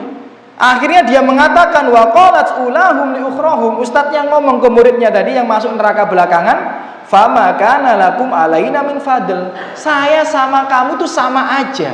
Podo-podo bejate dalam bahasa tanda kutip ya. Sama-sama sesatnya, sama-sama jeleknya. Nggak ada yang lebih baik. Fadukul adaba bima kuntum taksibun. Malah ustadznya itu loh ngomong ke muridnya yang di dunia itu, rasakan adab yang sudah kamu kerjakan ini selama di dunia, atas kesesatanmu selama di dunia. Malah dikapok-kapokno sama ustadznya dewi. Nah, padahal di dunia mereka saling mencintai, mereka saling memuji. Di akhirat mereka saling melaknat, saling memintakan supaya Allah ini mengadab satu sama lain dengan adab yang lebih berat. Kenapa? Karena salah milih guru. Ya. Jadi kita ini harus selektif. Paling tidak yang disampaikan itu harus ilmiah. Makanya kajian Islam ilmiah. Maksudnya ilmiah itu apa? Bisa dipertanggungjawabkan, jelas rujukannya. Oh, ini ada dalilnya dari Al-Quran. Oh, ini ada dalilnya dari As-Sunnah. Oh, ini ada dalilnya dari perkataan ulama. Kan jelas, enak, ilmiah gitu ya. Bukan opo jare ustate, repot. Apalagi ngimpi ketemu Nabi, repot mana ini? Ya. Ada itu saya lihat itu di media sosial, dia bilang mimpi ketemu Nabi diajari hadis. Mimpi ketemu Nabi diajari apa? Hadis. Apa hadisnya? Man syaribal qahwah, ya, wa fi jawfihi qahwah, wa fi batnihi asari qahwah, gitu. Dakhalal jannah. Siapa yang minum kopi, ada bekas kopi di tenggorokannya, ada bekas kopi di perutnya, dia masuk surga. Jari ini hadis diajari Nabi nang ngimpi. Ini repot yang punya asam lambung. Yang punya asam lambung gak doyan kopi, gak dibolehin sama dokternya minum kopi, jadi angel mlebu surga nek ngono. Repot ini. Ya kan repot ini ya. Jadi beragama itu atas dalil, jangan apa katanya gitu loh. Kemarin juga gitu, ada ustadz ngisi di Mojokerto, ngawur perkataannya. Katanya kalau seorang laki-laki tidak bisa membuat istrinya orgasme 2 kali, dia zolim dosa. Ini dalilnya dari mana? Itu akan diminta pertanggungjawaban oleh Allah Subhanahu Wa Taala. Dia ngisi di masjid, di belakangnya ada tulisan kajian sunnah Mojokerto. Itu akan diminta pertanggungjawabannya itu. Ngomongnya katanya dilihat dari kitab Sayyidul Khotir Ibnul Qayyim. Padahal Sayyidul Khotir itu penulisnya Ibnul Jauzi, bukan Ibnul Qayyim. Dan saya ada kitabnya di rumah, nggak ada penjelasan itu. Katanya kalau suami tidak membuat istrinya orgasme 2 kali saat jima, zolim dosa katanya. Na'udzubillah min dzalik. Ini dari mana ini? Ya, maka selektif gitu. Ya. Belum tentu ustadz yang didatangkan di depan jenengan ini benar. Dan kalau saya salah, tegur. Kenapa? Karena saya juga pengen masuk surga gitu loh. Jadi kalau saya salah diingatkan, ya seneng saya. Ya. Jadi kalau dibilang, oh Ustadz Armedi sesat, loh, silakan kasih tahu kesesatannya. Kenapa? Karena saya tidak mau mati dalam keadaan sesat. Ya malah seneng tau kita ini. Oh alhamdulillah kalau saya ternyata salah, saya bisa benar gitu. Ini jadi repot ya. Makanya harus selektif dalam memilih guru. Apalagi Rasulullah ini sudah mewanti-wanti dalam hadisnya. Ya, Rasulullah sudah mewanti-wanti dalam hadisnya riwayat Ahmad dan Ibnu Majah. Sayati ala nasi sanawat khodda'at, akan datang kepada manusia tahun-tahun yang penuh tipu muslihat. Ya. Yusaddaq fi hal kadib, yang bohong itu malah diagung-agungkan, dibenarkan. Wa yukadzab kemudian dikatakan ya wa yukadzabu fiha shadiq, sedangkan orang yang jujur yang benar malah didustakan. Kemudian orang yang khianat malah dikasih amanat, orang yang amanat malah dipikir khianat. Kemudian Rasulullah mengatakan wa yantiku fiha ruwaibidah, dan akan banyak datang ruwaibidah berbicara di depan khalayak umum. Kemudian para sahabat mengatakan wa marwaibidah, siapa ruwaibidah itu? Kemudian Rasulullah menjawab as-safihu yatakallam fi amril amah, orang bodoh berkata, berfatwa di hadapan banyak khalayak umum. Jadi akan datang tahun-tahun seperti itu. Orang berbicara di depan umum padahal dia bodoh, padahal nggak ada isinya. Sebenarnya jadi ustadz tuh nggak pinter-pinter amat, nggak apa-apa. Paham maksudnya ya? Nggak apa-apa selama yang disampaikan ada rujukannya. Ketika ditanya dia bilang tidak tahu, aman. Justru ustadz yang seperti ini jenengan datang ke kajiannya nggak apa-apa. Karena namanya ustadz itu tidak mungkin bisa menguasai semua disiplin ilmu, nggak mungkin. Imam Syafi'i saja mengatakan seperti itu, ya. Jadi Imam Syafi'i saja mengatakan innamal ilma amikun bahruhu, ilmu itu seperti samudra yang luas dan dalam. Walaupun kita diberikan umur 1000 tahun, tidak mungkin bisa menyelaminya, gitu, nggak bisa. Ya. Fahudu min kulli syai'in ahsana, maka ambil yang paling prioritas daripada ilmu itu. Ya, jadi ustadz itu saya pastikan hampir mustahil dia bisa menguasai semua disiplin ilmu, kecuali bisa dihitung dengan jari saja. Lantas apakah kita masih boleh duduk di majelisnya, boleh mendengarkan kajian yang boleh, selama apa dia jujur, dalam artian dia menyampaikan secara ilmiah. Dan ketika dia tidak tahu, dia menjawab tidak tahu. Itu harus dengan hadir di kajiannya. Walaupun nggak pintar-pintar banget, tapi itu bagus. Ya, karena memang untuk menguasai semua disiplin ilmu itu sangat berat, sangat susah. Ya, kami mengalami hal itu. Ya, jadi nggak perlu belajar kepada ustadz yang harus pinter banget, enggak. Yang penting dia apa? Jujur, ilmiah. Setiap yang disampaikan ada dalilnya dan bisa dipertanggungjawabkan, dan dia tidak berbicara dusta atas nama Allah dan Rasulnya.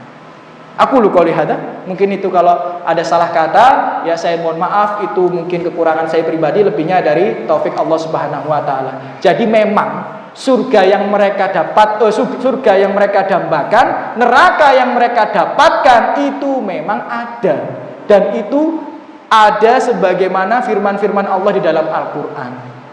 Di antaranya mereka siapa saja? Pelaku kesyirikan, kekafiran. Di antaranya mereka siapa? Yang beribadah bercampur dengan riya. Di antaranya mereka siapa? Orang yang jatuh dalam bid'ah. Di antaranya mereka siapa? Orang yang jahil dalam urusan agama. Di antaranya mereka siapa? Orang yang salah dalam memilih guru atau ustadz.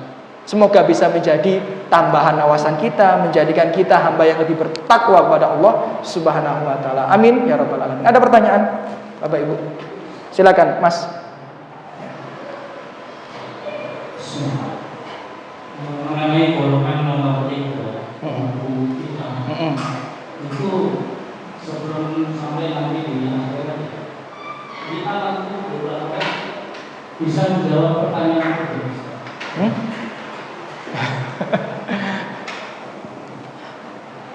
Tidak ada hadis yang menjelaskan secara detail atau terperinci. Ini setahu saya ya, yang menjelaskan apakah pelaku bid'ah bisa menjawab pertanyaan kubur atau fitnah kubur. Setahu saya tidak ada hadis yang menjelaskan hal itu. Cuma penjelasan ulama tentang fitnah kubur. Fitnah kubur itu adalah pertanyaan malaikat kepada para penghuni kubur. Ya, kalau kita lihat syarah-syarahnya dijelaskan di sana, pertanyaan itu dijawab sesuai dengan kadar keimanannya. Dalam artian apa? Kemampuan menjawab itu sesuai dengan kadar keimanannya, kadar ketakwaannya. Semakin dia bertakwa, fitnah kubur itu semakin mudah. Semakin dia banyak bermaksiat, semakin fitnah kubur itu semakin susah. Tapi penjelasan secara detail ahlu bid'ah dan sebagainya, setahu saya tidak temukan, dan jadi saya tidak bisa menjawab. Cuma kalau kita lihat yang hadis fitnah kubur, datangnya munkar nakir dan lain sebagainya, coba jenengan baca syarahnya, maka hampir semua ulama berpendapat bahwa kemampuan menjawab fitnah kubur ini bukan dari bisa bahasa Arab atau tidak bisa bahasa Arab atau dihafal. Kadang-kadang orang mati di kuburan diajarin, hei, nanti kalau kamu didatangi malaikat, ditanya man robuka, jawab gini. Gak bermanfaat kalau dia gak pernah sholat. Ya gak bermanfaat kalau dia ya suka maksiat, gak bermanfaat. Kenapa? Karena syarah dari para ulama, kemampuan menjawab itu sesuai dengan kadar ketakwaan, keimanan, dan kesolehan. Mungkin itu yang bisa saya jawab. Silakan. Ya, silakan. Ada dua pertanyaan, Ustaz. Ya. Yang pertama, orang tua kami di kampung rajin beribadah, Ustaz. Alhamdulillah sedikit-sedikit sudah tahu sunnah. Akan tapi beliau masih mau menghadiri undangan ketika ada tetangganya yang meninggal dunia. Artinya beliau masih mengikuti acara 3 hari, 7 hari, 40 hari dan lain sebagainya. Dan pernah kami tanyakan kenapa Bapak masih mau hadir ke acara yang tidak ada tuntunannya. Kemudian beliau menjawab bahwa kami datang hanya untuk mendoakan. Kira-kira apakah orang tua kami termasuk dalam golongan judul pada pagi hari ini? Bapak Ibu sekalian, semoga selalu dijaga rahmat Allah Subhanahu wa taala. Saya pernah mengundang salah satu murid senior Syekh Muhammad bin Nasruddin Al-Albani rahimahullah taala ke Mojokerto. Insya Allah nanti akan saya undang lagi tahun depan. Kalau jenengan mau, nanti kita agendakan ya, gitu ya. Ya, di salah satu kajian dulu kita membahas tentang ahlus sunnah yang sesungguhnya. Ahlussunnah yang sesungguhnya berarti dia itu adalah satu-satunya golongan yang selamat, yang tidak diancam dengan adab neraka. Ciri-cirinya ya, satu, dia itu mencintai dan mengamalkan sunnah. Tapi tidak cukup dengan itu. Kedua, dia menjauhi bid'ah. Yang ketiga, dia mengingkari bid'ah tersebut. Jadi kalau kita ini sudah ngaji sunnah saja, tapi masih campur kayak es campur dengan bid'ah-bid'ah, itu bukan golongan Ahlussunnah yang sesungguhnya. Atau kita ini sudah mengamalkan sunnah, menjauhi bid'ah, tapi tidak mengingkari bid'ah, maka itu juga tidak termasuk golongan Ahlussunnah yang sesungguhnya. Berarti diancam dengan adab neraka yang memang namanya orang berbuat bid'ah, ya diancam dengan adab neraka. Tapi jenengan nanti kalau baca syarahnya Syekh bin Baz. Siapa Syekh bin Baz itu? Ya, Syekh bin Baz itu adalah ketua Liga Ulama seluruh dunia pada waktu itu. Jadi yang ada liganya itu bukan hanya Liga Inggris sama Liga Italia. Ya, ternyata ulama itu juga punya liga, dan ketuanya pada waktu itu siapa? Syekh bin Baz rahimahullah. Beliau pernah menjelaskan hadis tentang 73 golongan, yang satu selamat, yang 72 diancam adab neraka. Maka penjelasannya beliau secara singkat, beliau mengatakan 72 golongan itu ada yang kafir, kekal selama-lamanya di dalam neraka, dan ada yang orang yang pelaku maksiat, ya, dan ada yang mubtadi, orang yang pelaku bid'ah.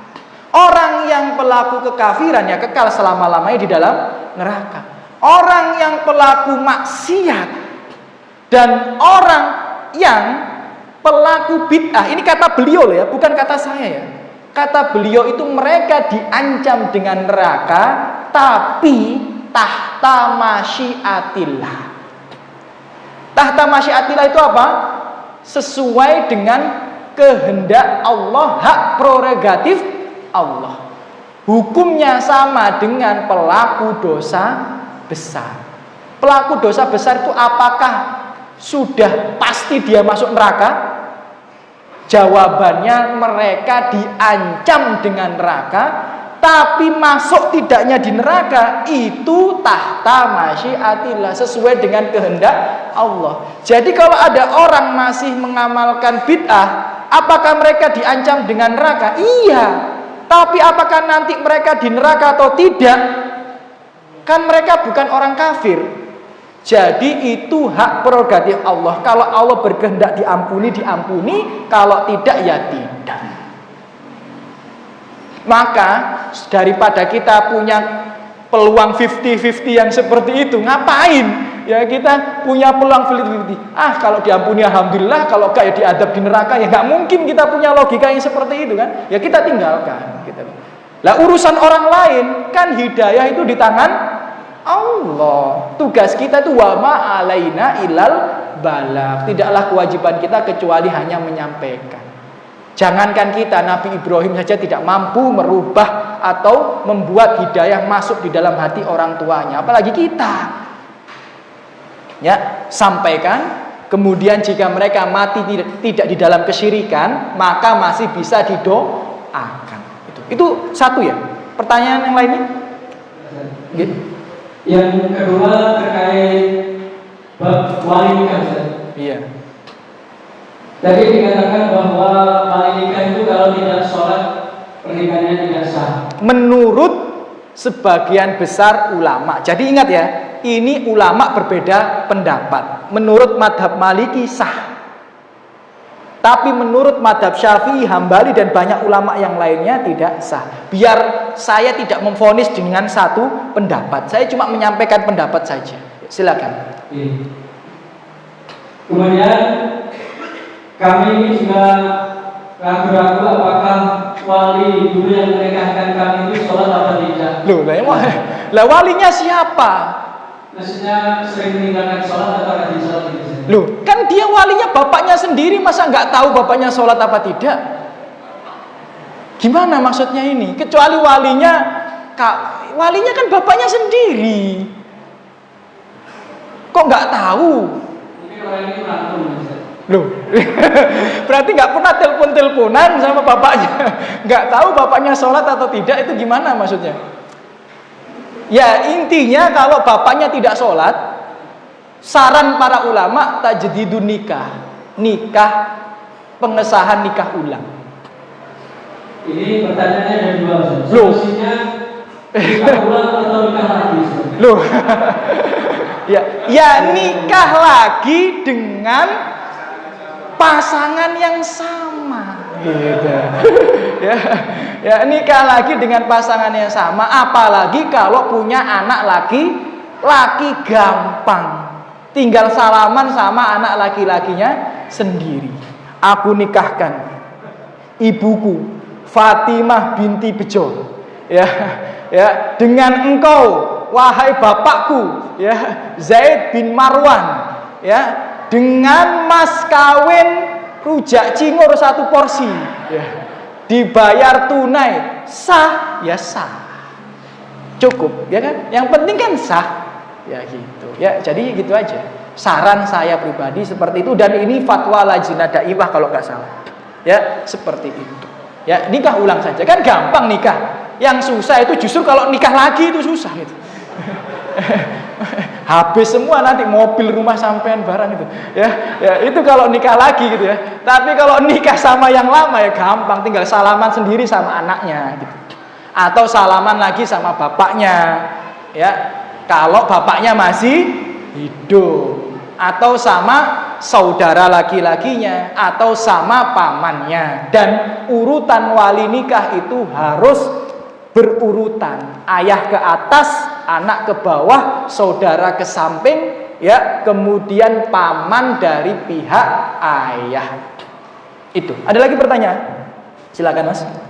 Assalamualaikum. Waalaikumsalam. Ini kan membahas masalah ini, menambahkan sedikit, apakah perlu saksi ya? Nah iya, kan dalilnya tadi hadis riwayat Daud, la nikaha illa biwaliyin wa syahidai adlin. Tidak sah nikah kecuali dengan wali dan 2 saksi yang adil. Kalau dalam madhab Syafi'i, ya justru ya walinya, saksinya harus sholat semuanya. Ya itu menurut beberapa mayoritas ulama. Di antara madhab Hambali juga, Syafi'i juga. Bahkan kalau pendapat Syafi'i yang muktamad lebih susah lagi. Ya intinya kalau bisa diusahakan saksinya juga sholat 5 waktu. Udah. Ada lagi? Sambun? Berkenaan dengan ilmu yang fardu ain sama fardu kifayah. Iya. Terus? Ini kan belajar bahasa Arab itu kan kata Imam Syafi'i kan fardu ain, kecuali orang lain. Iya. Bagaimana kita menyikapinya? Kemudian berkenaan dengan ilmu toharoh, jual beli dan ilmu waris itu kan apakah termasuk fardu ain juga atau tidak? Iya. Soalnya kan tiap hari kita melakukan transaksi, baik pembelian maupun penjualan. Ya. Banyak yang meremehkan, kemudian ilmu kayak toharoh tadi banyak yang meremehkan juga, mengatakan ini nggak mungkin lah ada ilmu juga memanfaatkan diremehkan. Baik, sambun. Nah, baik. Nah, loh masih lagi. Nanti saya bingung jawabnya kalau antum terus pertanyaan gitu. Sedikit-sedikit aja ya.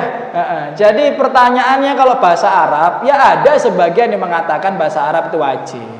Bahkan ilmu tajwid sebagian ulama juga mengatakan wajib. Tapi pendapat yang paling kuat adalah tidak wajib, yakni fardu kifayah bukan fardu ain. Saya tanya di sini, banyak yang bisa bahasa Arab apa tidak? Loh, berarti masuk neraka semua jenengan nanti. Loh, kan namanya wajib itu kalau ditinggalkan dosa apa tidak? Oh dosa dong. Nah, menurut mayoritas ulama tidak. Bahkan ilmu tajwid tidak wajib menurut mayoritas ulama. Ya, kemudian pertanyaan jenengan tadi apa masalahnya? Toharoh. Ya, toharoh wajib dipelajari. Kalau nggak dipelajari ya nanti bisa jatuh ke dalam kemaksiatan ya tanpa disadari. Misal tadi pagi itu habis subuh saya mengkaji tentang tata cara mensucikan najis, itu perlu dipelajari. Tanpa belajar, jangan-jangan selama ini pakaian kita, rumah kita masih najis semua. Ya, contohnya air jika dicampur dengan deterjen, kemudian kita cemplungin baju, maka tidak suci baju ini, tetap najis. Karena airnya ini berubah menjadi air yang suci, tidak mensucikan. Tapi kalau air biasa, kita cemplungin pakaiannya yang najis jadi suci. Karena airnya suci dan mensucikan. Ini suci dan mensucikan. Ini suci tidak mensucikan. Jadi kalau nyuci baju langsung dicemplungin ke air deterjen, setelah itu langsung dibilas dengan air softener, ya pelembut, kemudian dikeringkan, nggak suci pakaiannya. Kecuali ada proses pembilasan. Dan paling bagus adalah pertama kali dicemplungkan ke air yang suci dan mensucikan. Ini ilmu. Kalau nggak belajar nggak tahu. Apa tadi kelanjutan pertanyaan sampean? Puanjang. Ya. Apa? Oh ya.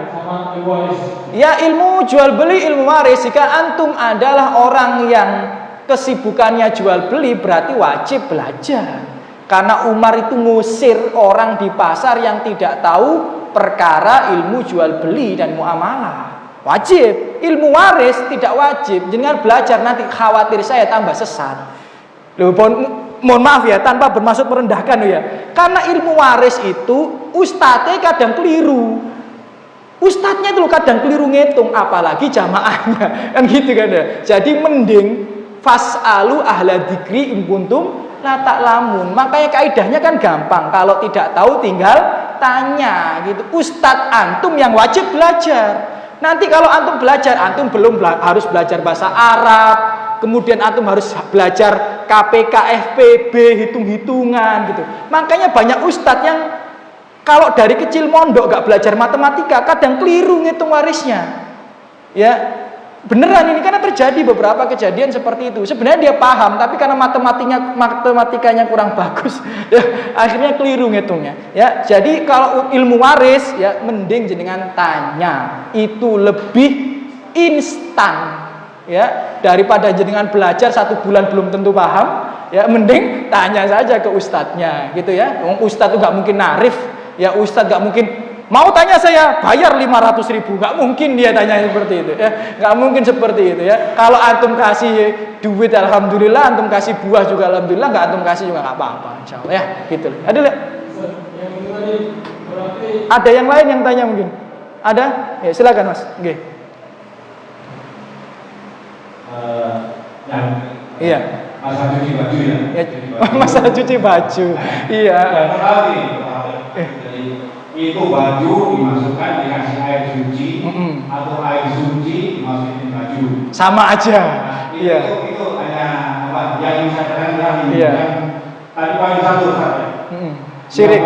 Poin 1 yang terbakar itu kelompok yang dianggap tadi itu orang kafir dan pelaku kesyirikan. Kalau orang kafir itu lah pasti. Iya. Sekarang kesyirikan yang saya tanyakan ya itu yang melakukan kesyirikan syirik akbar atau syirik asghar. Terima kasih. Iya, ya tentu saja yang dimaksud pelaku kesyirikan tentu saja adalah syirik akbar. Tapi Ibnu Taimiyah pernah dengar ya? Ibnu Taimiyah, Syekhul Islam Ibnu Taimiyah itu menghukumi pelaku syirik asghar itu juga sama seperti pelaku syirik akbar. Contoh pelaku syirik asghar itu orang yang bersumpah dengan nama selain Allah. Itu kan syirik asghar, itu ulama sepakat ya kan? Tapi menurut Ibnu Taimiyah itu hukumannya sama, kekal selama-lamanya di dalam neraka. Jadi ulama masih beda pendapat, tapi pendapat yang paling rojih, paling kuat tentu saja adalah pelaku syirik akbar yang kami maksud ya. Kalau pelaku syirik asghar tentu saja mayoritas ulama berpendapat mereka tidak kekal di neraka tapi diancam dengan neraka, sama aja ya diancam dengan neraka, tapi tidak kekal di dalamnya. Sampun, apa kita lanjutkan tanya jawabnya? Panitia. Sampun, ya mungkin itu yang bisa kami sampaikan ya. Saya ulang sekali lagi, mohon maaf apabila salah kata, sikap dari kami ya, itu kekurangan kami pribadi, lebihnya taufik Allah Subhanahu wa taala. Ya, alhamdulillah salatu wassalamu ala Rasulillah. Semoga yang hadir di sini dibalas oleh Allah dengan sebaik-baiknya balasan. Allah angkat derajatnya, Allah limpahkan rahmat dan rezekinya. Yang memiliki hutang dimudahkan Allah untuk melunasi hutang-hutangnya, diangkat masalah, penyakit, musibah yang menimpa dirinya maupun keluarganya, diberikan taufik, dimudahkan dalam ketaatan, diberikan hidayah terus berada di atas kebenaran, dan semoga kita diberikan rezeki husnul khatimah dan dikumpulkan di surga Allah Subhanahu wa ta'ala. Amin ya rabbal alamin. Kita tutup dengan doa kafaratul majelis. Subhanakallahumma wa bihamdika asyhadu an la ilaha illa anta astaghfiruka wa atubu ilaik. Assalamualaikum warahmatullahi wabarakatuh.